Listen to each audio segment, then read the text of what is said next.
Il fait encore presque nuit quand tu pousses la porte de bois. L'air du dehors te saisit le visage, vif, presque froid pour un matin d'été. Au-dessus de la vallée, le ciel a cette teinte particulière de l'avant-jour, un bleu profond qui s'éclaircit à l'est, du côté des cimes, où une bande pâle annonce le soleil sans le montrer encore. Tu restes un instant sur le seuil.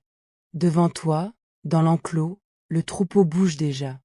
Des centaines de corps tièdes serrés les uns contre les autres, des dos laineux qui ondulent dans la pénombre, et cette rumeur faite de souffles, de petits bêlements, de sabots qui grattent la terre. Les brebis t'attendent. Elles savent, comme toi, que c'est aujourd'hui que vous partez vers le haut. Il faut que tu comprennes ce que veut dire ce départ. Depuis des milliers d'années, dans toutes les montagnes du monde, les hommes mènent leurs bêtes vers les hauteurs à l'arrivée de l'été. On appelle cela la transhumance, un mot qui dit le passage, le déplacement saisonnier des troupeaux de la vallée vers les pâturages d'altitude. En hiver, les bêtes restent en bas, à l'abri, là où l'herbe pousse encore un peu et où le foin rangé dans les granges les nourrit. Mais quand vient la belle saison, l'herbe des plaines jaunit sous le soleil, tandis que là-haut, à mesure que la neige fond, des prairies entières se réveillent, gorgées d'eau, vertes et tendres. Alors on monte. On suit l'herbe qui verdit, comme on suivrait une marée qui remonte la pente. C'est ce que tu vas faire aujourd'hui. Tu refermes la porte derrière toi. Le bois est usé, lisse sous ta paume, poli par toutes les mains qui l'ont touché avant la tienne.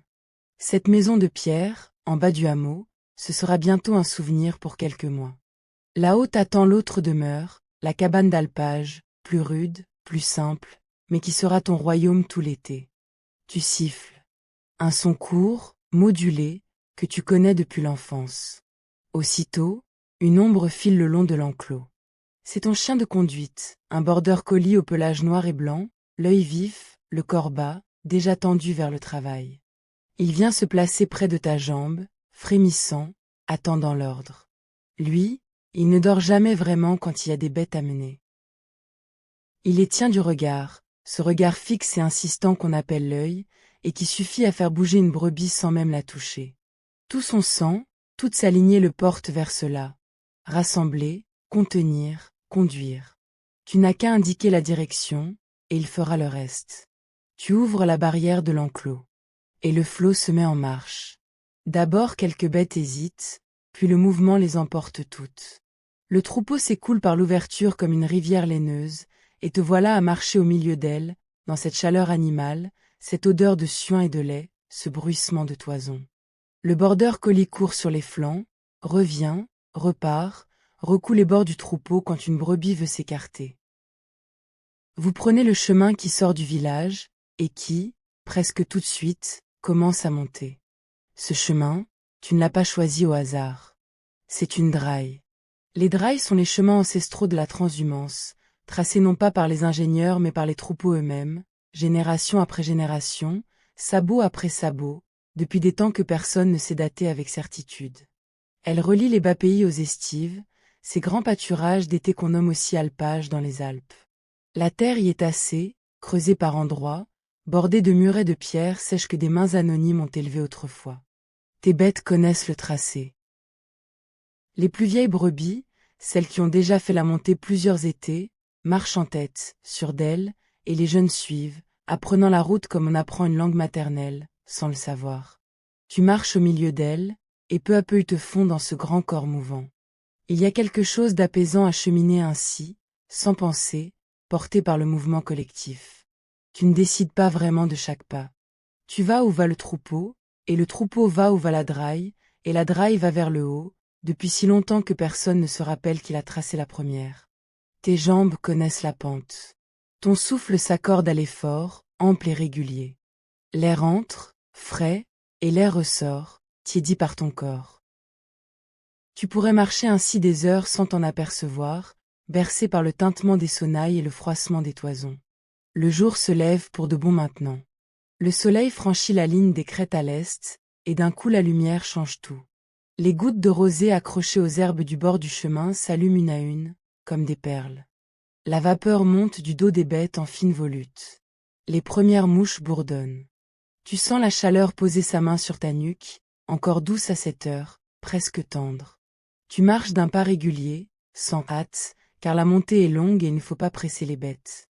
Une brebis qu'on bouscule s'épuise et refuse d'avancer. Le secret, c'est la patience.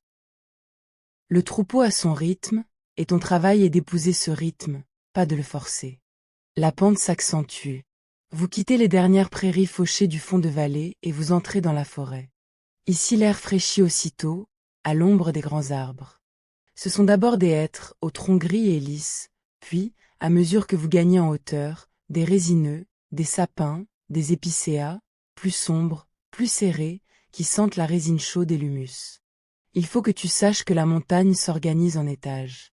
En bas, les feuillus. Plus haut, les conifères.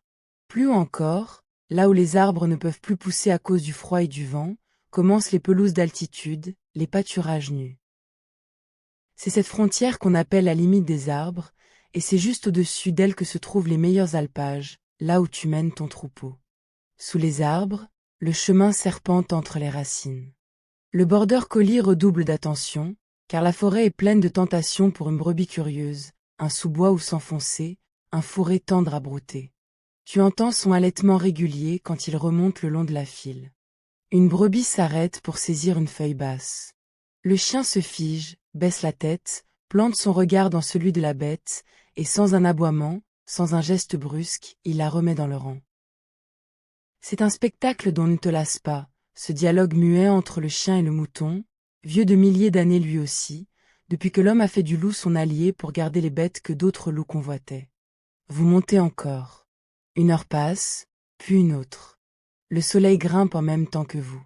Les arbres s'espacent peu à peu, deviennent plus petits, plus tordus, marqués par les hivers rudes, des mélèzes, maintenant, dont les aiguilles tendres d'un vert clair tranchent sur le vert sombre des sapins. Le mélèze est un arbre singulier de ces montagnes. C'est l'un des rares conifères à perdre toutes ses aiguilles en hiver, comme un feuillu, pour mieux résister au gel et à la neige. En automne, ses aiguilles virent alors avant de tomber, et la montagne entière semble alors prendre feu en douceur. Mais ce matin elles sont neuves, fraîches, et la lumière qui passe au travers a une qualité presque liquide. Et puis, d'un coup, vous sortez de la forêt. Tu débouches sur l'alpage. Devant toi s'ouvre un monde sans toi. L'espace s'élargit d'un seul élan, et ton regard, habitué depuis des heures au tronc serré, se perd soudain dans une immensité de courbes vertes. De vastes pentes d'herbes rases montent vers les crêtes, ponctuées de rochers gris, de plaques de neige qui résistent encore dans les combes à l'ombre, de petits ruisseaux qui dévalent en scintillant. Le ciel est partout, immense, d'un bleu intense qu'on ne voit qu'en altitude, où l'air est plus rare et plus pur. Au loin, par-dessus les épaules vertes des premiers sommets, se dressent les hautes cimes, celles qui gardent leur neige même au cœur de l'été, blanches et dentelées contre le bleu. Tu t'arrêtes un instant.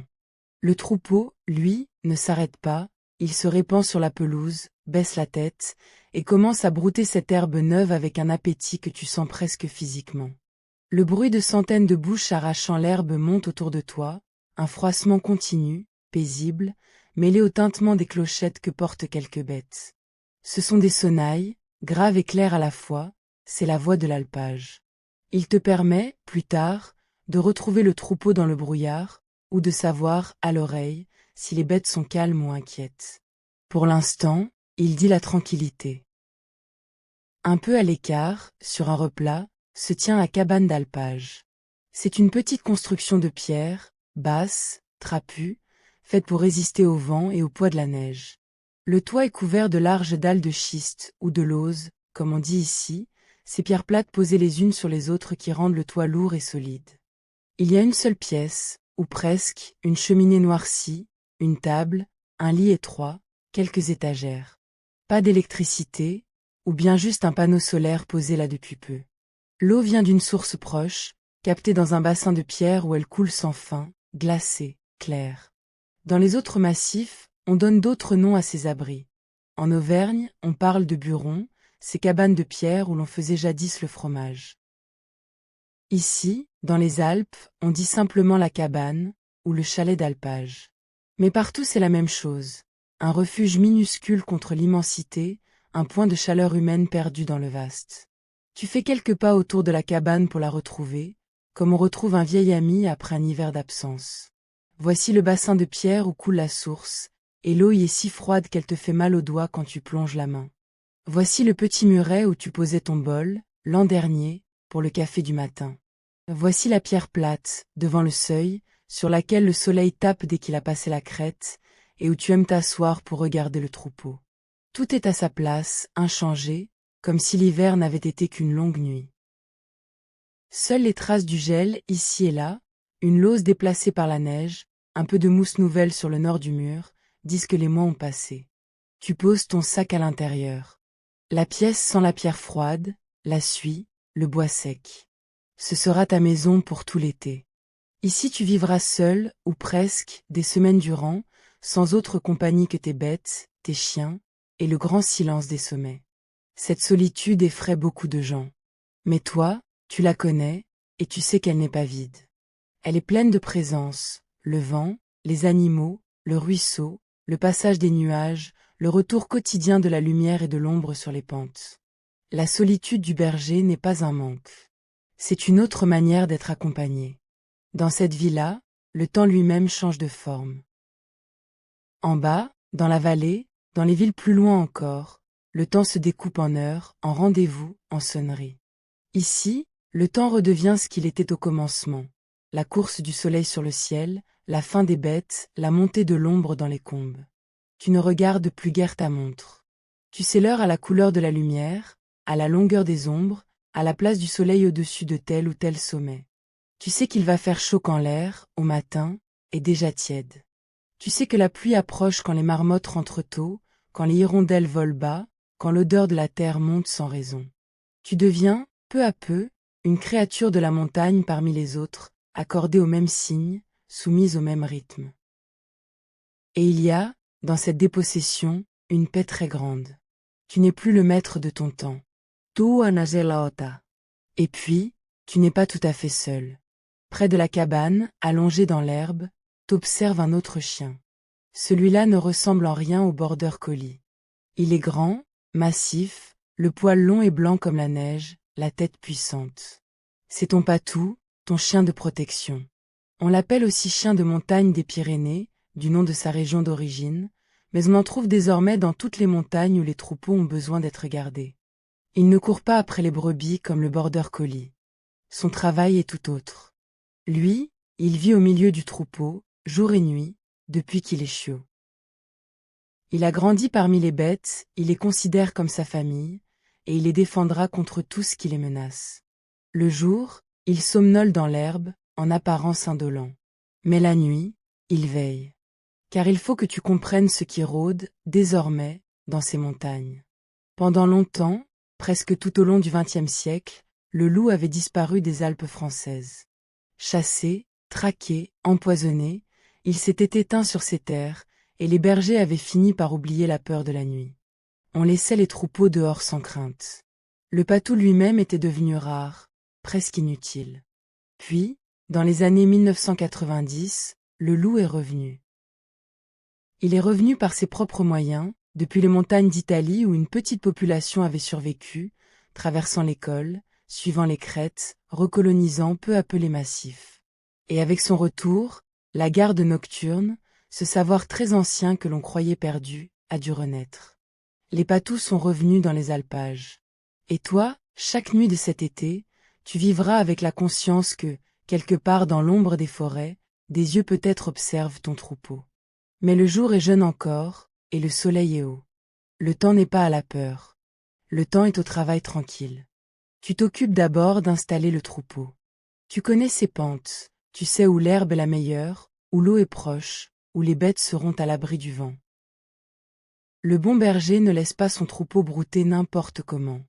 Il le guide d'un quartier de l'alpage à l'autre, jour après jour, pour que l'herbe soit broutée partout de façon égale, sans être ni gâchée ni épuisée. C'est une vieille sagesse. La montagne nourrit les bêtes, mais les bêtes, par leur pâturage, entretiennent la montagne. Sans les troupeaux, ces pelouses d'altitude se refermeraient peu à peu, envahies par les broussailles et les jeunes arbres.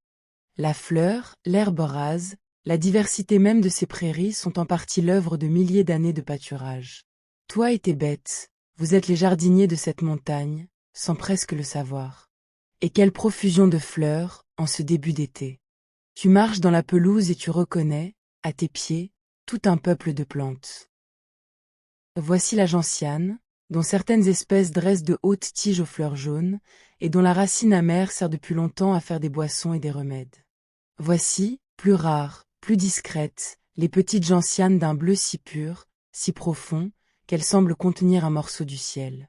Voici les rhododendrons des Alpes, qui couvrent des pentes entières de leurs fleurs roses au début de l'été, ces buissons bas qu'on appelle parfois les roses des Alpes. Et là, accroché à une vitre rocheuse, hors de portée des bêtes, le velours blanc et étoilé de l'Edelweiss, cette fleur devenue le symbole même de la haute montagne, couverte d'un fin duvet qui la protège du froid et du soleil ardent de l'altitude. Tu ne la cueilles pas. On ne cueille plus l'Edelweiss. On la regarde, et on la laisse. Et il n'y a pas que les fleurs. Toute une vie minuscule grouille à hauteur de l'herbe, et il suffit de t'accroupir un instant pour la découvrir. Des papillons par dizaines, aux ailes oranges, bleues, nacrées, butinent de corolle en corolle dans la chaleur du matin. Les bourdons, gros et lourds, vrombissent d'une fleur à l'autre, couverts de pollen jusqu'aux pattes. Ce sont eux, ces innombrables insectes, qui assurent la reproduction de la plupart des fleurs, transportant le pollen de l'une à l'autre tandis qu'ils se nourrissent. Sans eux, la montagne serait beaucoup moins fleurie. Les sauterelles bondissent sous tes pas. Une fourmilière, sous un rocher chaud, bourdonne d'une activité sans fin. Ce monde minuscule a sa propre urgence, sa propre saison brève, car en altitude, l'été est court, et chaque créature doit accomplir vite son cycle de vie avant le retour du froid. La fleur doit fleurir, l'insecte doit butiner, la marmotte doit engraisser, tout doit se hâter pendant les quelques semaines de douceur. Toi seul, parmi tous, peux te permettre de ralentir, de t'asseoir, de regarder cette précipitation paisible du vivant. Tu te relèves, le dos un peu raide. Le soleil chauffe pour de bon à présent, et les bêtes cherchent l'ombre des gros blocs ou la fraîcheur des combes encore humides. C'est ainsi tout l'été. La végétation que tu foules est le résultat d'un équilibre subtil entre le sol, l'altitude, le climat et le pâturage.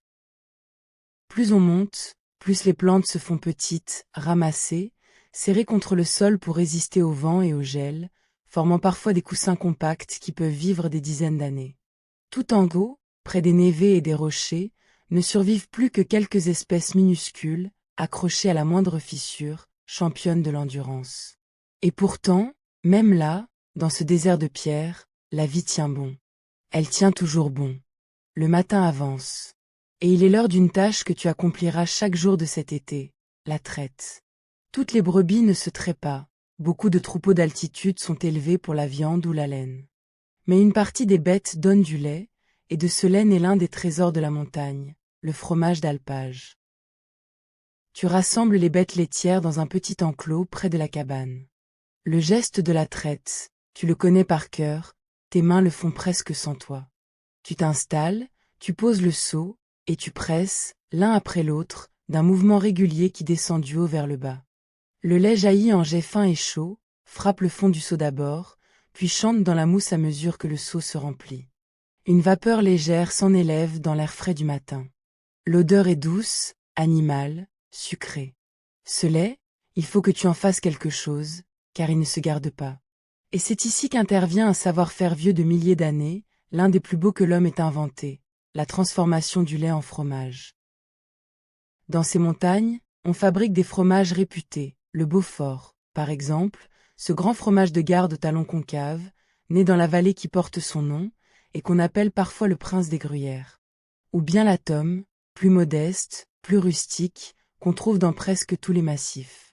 Mais le principe, partout, est le même, et c'est une petite merveille de patience et de précision. Tu verses le lait dans un grand chaudron de cuivre. Tu le chauffes avec mesure, en surveillant la température, car tout se joue à quelques degrés près. Quand le lait est à la bonne chaleur, tu ajoutes la présure, une substance qui, traditionnellement, provient de l'estomac des jeunes ruminants, et qui a le pouvoir étonnant de faire prendre le lait. Tu remues, puis tu attends. Et là, sous tes yeux, une transformation s'opère. Le lait liquide se met à épaissir, à se figer, à devenir une masse tremblante et blanche. C'est le caillé. Tu le tranches avec un long instrument, tu le découpes en grains de plus en plus fins, et le caillé se sépare alors du liquide qui l'entourait, ce liquide verdâtre et translucide qu'on appelle le petit lait, ou lactosérum. Tu recueilles les grains de caillé, tu les presses dans un moule pour en chasser le reste de liquide, et tu obtiens enfin une jeune meule, blanche et humide, qui devra reposer des semaines, parfois des mois, dans la fraîcheur d'une cave, pour devenir un vrai fromage. C'est de l'herbe de la montagne, transformée en lait par la brebis, puis en fromage par tes mains. Toute une chaîne du vivant qui tient dans une seule meule. Et même le petit lait qui reste ne se perd pas. De ce liquide pâle, en le chauffant de nouveau, on peut faire un second fromage, plus humide, plus fragile, qu'on mange frais, le sérac, comme on l'appelle dans ces vallées. Rien ne se gâche, dans l'économie ancienne de l'alpage. Tout sert, tout se transforme, tout retourne au cycle. Ce qui reste après le sérac, tu le donnes aux quelques cochons que certains bergers gardent près de la cabane, ou tu le rends à la terre. Cette manière de ne rien gaspiller, de tirer de chaque chose tout ce qu'elle peut donner, n'est pas une vertu qu'on s'impose ici. C'est simplement la sagesse de gens qui ont toujours vécu près du nécessaire, loin de l'abondance facile. Tu portes les jeunes meules dans la partie la plus fraîche de la cabane, ou dans une petite cave creusée à flanc de pente, là où la température reste basse et stable toute l'année. C'est là qu'elles vont reposer, qu'elles vont mûrir, ce qu'on appelle l'affinage. Pendant des semaines, tu reviendras les voir, les retourner, les frotter, les saler, surveillant la croûte qui se forme, l'odeur qui se développe, la pâte qui se fait. Un bon fromage de montagne demande du temps et de l'attention, exactement comme un troupeau. On ne fait pas un Beaufort en un jour, pas plus qu'on ne devient berger en une saison. Il faut laisser le temps faire son œuvre lente, et seulement l'accompagner, le guider, sans jamais le brusquer. Quand le travail du lait est fini, le soleil est déjà haut dans le ciel. Tu t'assieds un instant sur le seuil de la cabane, un quignon de pain et un morceau de tome de lin passé dans la main, et tu manges en regardant ton troupeau. Les bêtes se sont éloignées, montant un peu plus haut sur la pente, suivant l'herbe et l'ombre. Le border collie est couché non loin de toi, une oreille toujours dressée. Le patou, lui, est resté près des brebis, taché blanc dans l'herbe verte. Tu t'allonges un moment dans l'herbe, le dos contre la pente, le chapeau sur les yeux.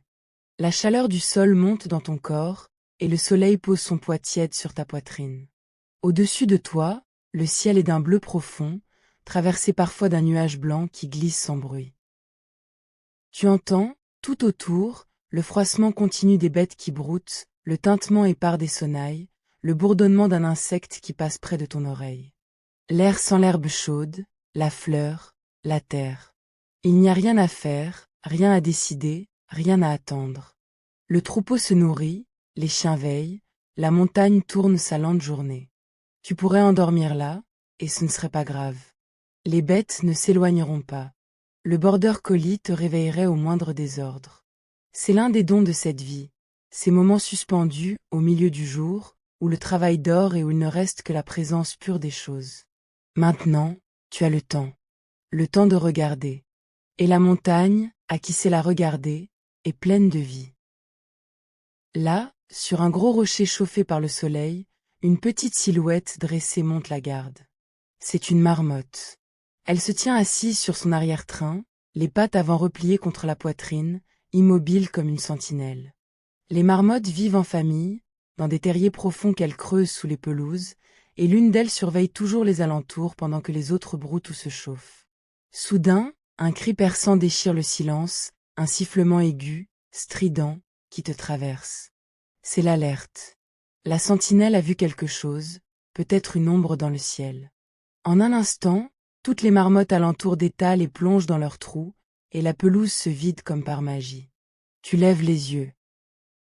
Très haut, un point sombre tourne sans un battement d'ailes, porté par les courants chauds qui montent de la pente. C'est l'aigle royal, le grand prédateur de ces cimes, dont l'envergure dépasse 2 mètres. Il décrit de larges cercles, scrutant le sol de son œil prodigieux, capable de repérer une marmotte imprudente à des centaines de mètres. Les marmottes le savent.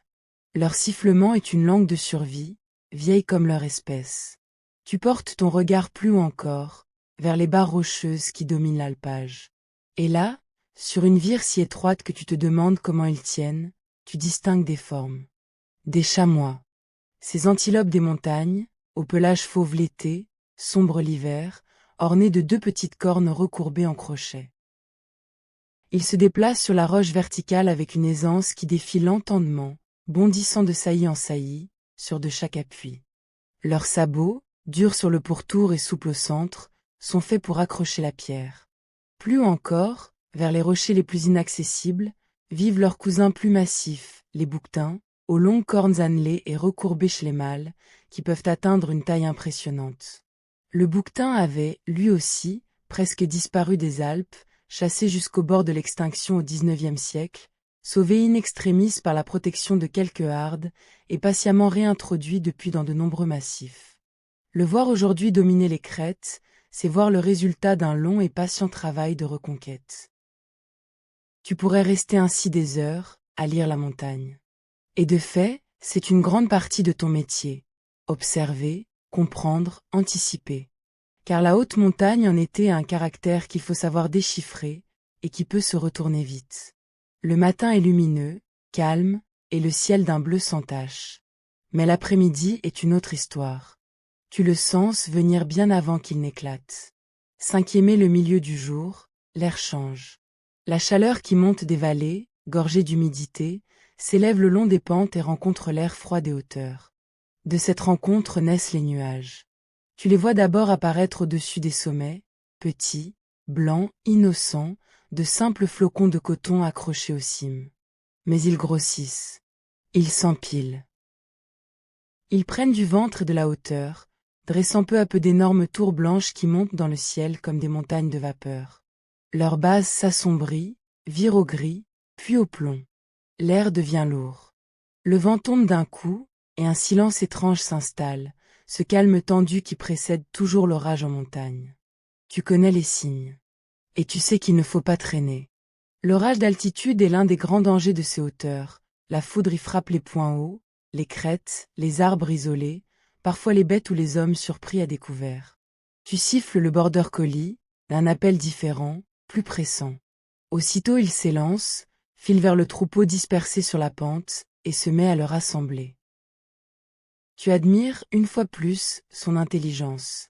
Il sait, sans que tu aies besoin de tout lui dire, qu'il faut ramener les bêtes vers le bas, vers le replat abrité près de la cabane. Il court large, contourne le troupeau, le pousse, le resserre. Les brebis, qui sentent l'orage elles aussi, se laissent faire, pressées de descendre. Le tintement des sonnailles s'accélère, devient nerveux. Le patou trotte au milieu d'elles, tête haute, rassurant par sa seule présence. Les premières gouttes tombent quand le troupeau atteint l'abri. De grosses gouttes lourdes, espacées, qui frappent la pierre et la terre avec un bruit mat. Puis l'éclair. Une lumière blanche déchire le ciel au-dessus des crêtes, suivie, quelques secondes plus tard, d'un grondement qui roule de sommet en sommet, répercuté par les parois, démultiplié, énorme. Tu comptes les secondes entre l'éclair et le tonnerre, ce vieux calcul qui te dit la distance de l'orage. Tu es à l'abri, le dos contre le mur de pierre de la cabane, et tu regardes la montagne se faire battre par la pluie. L'eau tombe maintenant à verse, en rideau gris qui efface les pentes. Les ruisseaux gonflent en quelques minutes. L'odeur de la terre mouillée, de l'herbe écrasée, de la pierre lavée, monte tout autour, puissante, enivrante. Et le troupeau, serré, patient, attend que cela passe, les dos ruisselants, les têtes basses. L'orage de montagne est aussi bref qu'il est violent. En une demi-heure, parfois moins, tout est dit. Les nuages se déchirent, glissent vers l'aval, et le soleil revient, oblique maintenant, plus doux, dorant la montagne lavée de frais. Tout scintille. Chaque brin d'herbe porte sa goutte. Une vapeur monte des pentes réchauffées. Et là, par-dessus la vallée, un arc-en-ciel se déploie, immense, parfait, l'une de ses extrémités plongeant dans la forêt mouillée. Le troupeau, soulagé, se remet à brouter dans la lumière neuve. Les marmottes ressortent une à une. La montagne respire de nouveau. Tu laisses les bêtes profiter de cette fin d'après-midi clémente. L'herbe lavée par l'orage a un goût nouveau, et elles broutent avec ardeur, refaisant leur force avant la nuit. Toi, tu remontes un peu sur la pente pour les surveiller, et tu t'assieds sur un rocher encore tiède. D'ici, ton regard embrasse tout le pays. En contrebas, très loin, tu devines la vallée d'où tu es parti ce matin, ses prés, son ruisseau argenté, le minuscule clocher de ton village. C'est étrange de penser que, ce matin, tu étais là-bas, dans la pénombre de l'enclos. Tu as monté, tout ce jour, marche après marche, du fond de la vallée jusqu'à ce balcon du ciel. C'est cela, la transhumance. Ce lent passage d'un monde à l'autre, à la vitesse des bêtes, à la vitesse des choses qui durent. Tu penses à tous ceux qui ont fait ces mêmes gestes avant toi. Car ce que tu vis là n'est pas neuf. C'est l'un des plus vieux métiers du monde. Bien avant les villes, bien avant l'écriture, des hommes menaient déjà leurs troupeaux vers les hauteurs à la belle saison. Les mêmes drailles, les mêmes alpages, les mêmes gestes de la traite, ont traversé d'innombrables générations. Cette tradition pastorale, cette transhumance des troupeaux, a été reconnue comme un patrimoine commun de l'humanité, inscrite en 2023 au patrimoine culturel immatériel par l'UNESCO. Mais bien avant toute reconnaissance, elle existait déjà, transmise non par les livres mais par l'exemple, du père au fils, du vieux berger au jeune, dans le secret des montagnes. Toi, ce soir, tu es un maillon de cette chaîne immense. Et tes bêtes, qui broutent autour de toi dans la lumière du soir, marchent dans les pas de troupeaux dont nul ne se souvient plus. Le soleil descend maintenant vers les cimes de l'ouest. La lumière s'épaissit, devient miel, puis cuivre, puis rose. Les ombres s'allongent sur les pentes, dessinant chaque pli du terrain. C'est l'heure que les bergers aiment entre toutes, cette heure dorée où la montagne semble s'apaiser, où la chaleur tombe, où le vent se calme. Tu redescends sans hâte vers la cabane, le troupeau devant toi qui, de lui-même, regagne le quartier où il passera la nuit. Les bêtes connaissent le rythme des jours aussi bien que toi. Elles savent qu'il est temps de se rassembler, de se serrer, de chercher la sécurité du groupe pour la nuit qui vient. Tu allumes un feu dans la cheminée de la cabane. Le bois sec craque, prend, et bientôt une chaleur orange emplit la petite pièce. Tu fais chauffer une soupe simple, tu manges un morceau de fromage et de pain. Par la porte ouverte, tu vois le ciel passer du rose au violet, puis au bleu sombre. Le froid descend des hauteurs avec la nuit, vif, piquant, car même en plein été, les nuits d'altitude sont froides, et la température peut chuter de bien des degrés dès que le soleil disparaît. Tu enfiles un vêtement de plus. Le border collie vient s'allonger près du feu, enfin au repos après sa longue journée. Le patou, lui, ne rentrera pas. Sa place est dehors, avec le troupeau, et c'est maintenant que commence son vrai travail. Tu sors un instant avant de te coucher. Et ce que tu vois te coupe le souffle, comme chaque nuit, comme la première fois. Le ciel. Loin de toute ville, loin de toute lumière, débarrassé par l'orage de la moindre poussière, le ciel nocturne de la haute montagne est d'une richesse qu'on ne peut imaginer quand on vit dans les plaines éclairées. Les étoiles ne sont pas quelques points épars. Elles sont des milliers, des dizaines de milliers, semées d'un horizon à l'autre, jusque tout près du sol, jusque derrière les silhouettes noires des sommets. Et au milieu d'elles, traversant le ciel d'une rive à l'autre, cette grande écharpe laiteuse, ce fleuve pâle de lumière diffuse, la Voie lactée. C'est notre galaxie, vue de l'intérieur, par la tranche, des centaines de milliards de soleils dont le nôtre n'est qu'un grain, et dont la lumière mêlée forme ce voile que tes ancêtres bergers regardaient déjà, en se posant les mêmes questions que toi. Tu cherches, dans ce fourmillement, les figures que tu connais. La grande forme en casserole de la grande ours, basculée au-dessus d'une crête. En prolongeant ces dernières étoiles, tu trouves l'étoile polaire, presque immobile au nord, celle autour de laquelle tout le ciel semble tourner au fil de la nuit, et qui, depuis des temps immémoriaux, a guidé les voyageurs et les bergers perdus. Les bergers d'autrefois connaissaient le ciel mieux que personne, car ils passaient leur nuit dehors, et ils avaient donné des noms aux étoiles, des histoires aux constellations, lisant dans leurs ondes le passage des saisons et l'approche de l'aube. Le ciel était leur horloge et leur calendrier. Quand telle étoile se levait à tel endroit, on savait que la montée approchait. Quand telle autre dominait, on savait que l'automne viendrait bientôt et qu'il faudrait songer à redescendre. Toi aussi, ce soir, tu lis un peu de cette vieille écriture lumineuse, et tu te sens relié, par le seul fait de lever les yeux, à tous ceux qui les ont levés avant toi. La lumière de ces étoiles, tu le sais, a voyagé très longtemps pour parvenir jusqu'à ton œil. Certaines de ces lueurs sont parties il y a des dizaines, des centaines, des milliers d'années, traversant le vide à une vitesse que rien ne dépasse, pour finir ce soir leur course immense sur ta rétine, là, sur cet alpage, au-dessus de ton troupeau endormi. Tu regardes le passé. Tu regardes des feux peut-être éteints depuis longtemps. Et cette pensée, loin de t'attrister, t'apaise. Elle remet chaque chose à sa juste place, tes soucis, ta fatigue, la petitesse de ta cabane, l'immensité du temps et de l'espace. Sous un tel ciel, on ne peut pas rester inquiet. On ne peut que se sentir minuscule, et en même temps, étrangement à sa place, grain de vie tiède sur une montagne, sous un océan d'étoiles. Tu restes là, le visage levé, le froid de la nuit sur tes joues. Le silence est total, ou presque. Ce n'est pas un silence vide, c'est un silence habité. Le froissement léger d'un ruisseau au loin. Le tintement étouffé d'une sonnaille quand une brebis remue dans son sommeil. Le souffle du troupeau, ce grand corps tiède et endormi sur la pente. Et, quelque part dans cette masse, la respiration lente du patou, couché parmi les bêtes, les yeux mi-clos, l'oreille ouverte. Lui ne dort jamais tout à fait. Il sait, comme toi, que la nuit appartient aussi à d'autres. Tu penses au loup. Il est là, peut-être, dans les forêts en contrebas, ou sur quelque crête lointaine. Tu ne le crains pas, pas vraiment, mais tu le respectes. C'est un animal magnifique, intelligent, social, qui ne fait que suivre sa nature, comme toi tu suis la tienne. La grande histoire de la montagne, c'est cette tension ancienne, jamais résolue, entre le troupeau et le prédateur, entre le berger qui protège et le loup qui chasse. Pendant des siècles, cette tension a façonné le métier, les patous, les enclos de nuit, les feux, la vigilance. Puis elle s'était endormie, le temps que le loup disparaisse.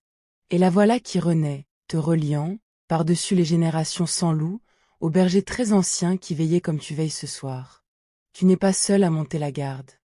Le patou veille avec toi.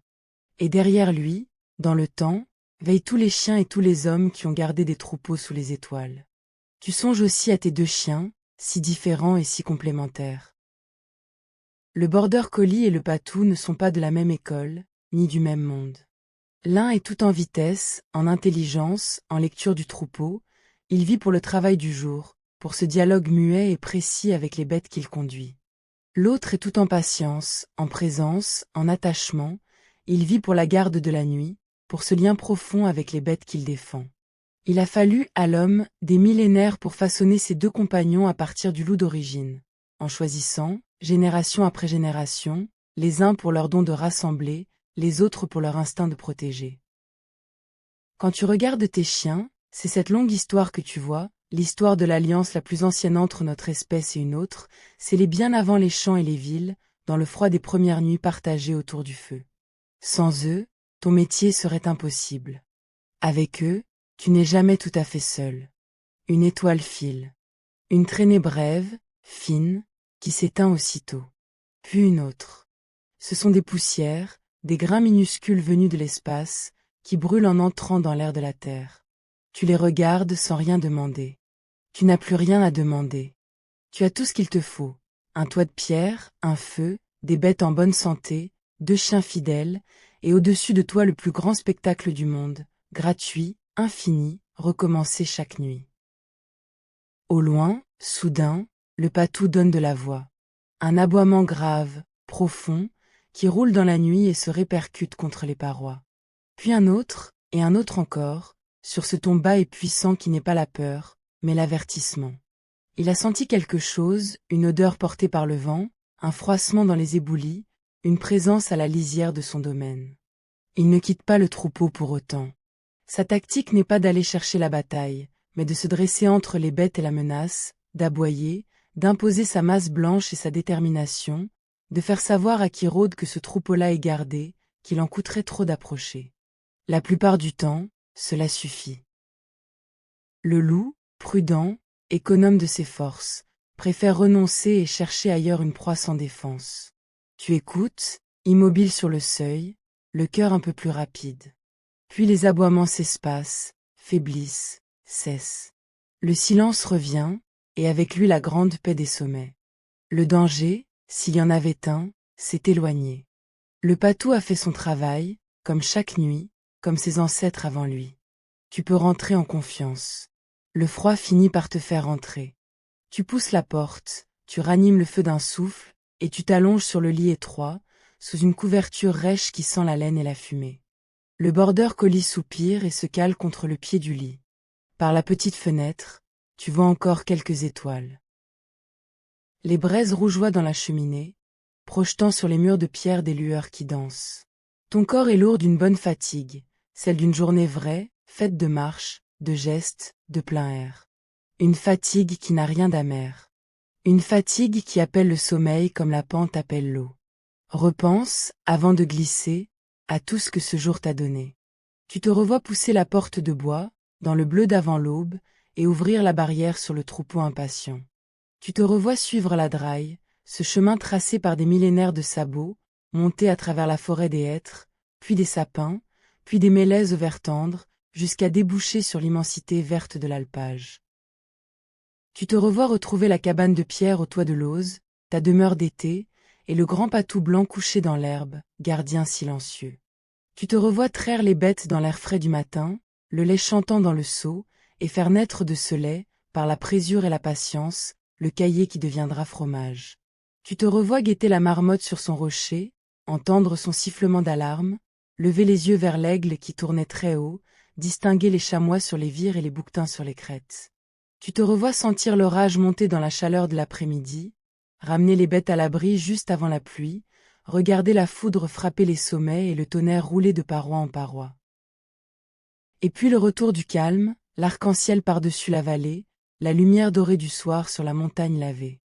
Tu te revois assis sur ton rocher tiède, à contempler, tout en bas, le minuscule village d'où tu étais parti, et à mesurer le chemin parcouru, non pas seulement le chemin la pente, mais celui qui te reliait, par ce simple métier de berger, à des milliers d'années d'hommes et de bêtes en marche vers les hauteurs. C'est cela, peut-être, le plus grand secret de cette vie. Non pas la solitude, ni la rudesse, ni même la beauté, mais le rythme. Le rythme des saisons qui montent et qui descendent, des bêtes qui partent et qui reviennent, des jours qui s'allument et qui s'éteignent. Tu vis accordé à quelque chose de plus vaste et de plus lent que toi. Tu ne luttes pas contre le temps, tu marches avec lui, au pas du troupeau. Et cet accord, cette obéissance tranquille au rythme des choses, c'est ce qui apaise au plus profond. La montagne ne se presse jamais. Les saisons ne se pressent jamais. Et toi, ce soir, tu n'as plus rien à presser non plus. À l'automne, tu le sais, tu redescendras. Quand les premières neiges menaceront les hauteurs, quand l'herbe jaunira et que les nuits deviendront trop froides, tu rassembleras le troupeau et tu reprendras la draille en sens inverse, vers la vallée, vers les granges et le foin de l'hiver. Le grand mouvement de la transhumance se refermera, comme il se referme chaque année depuis des temps sans mémoire. Mais ce soir, l'été ne fait que commencer. Devant toi s'ouvrent des semaines d'au pâturage, de matins clairs, de fromages naissants, de nuits étoilées. Tu as tout le temps. La montagne te garde, et tu la gardes. Le feu n'est plus qu'une braise. Dehors, le troupeau repose sous les étoiles, et le patou veille. Le ruisseau coule sans fin contre la pierre, et son murmure t'accompagne vers le sommeil. L'alpage dort, immense et paisible, sous la grande écharpe pâle de la Voie lactée. Et maintenant, tu peux dormir. Bonne nuit.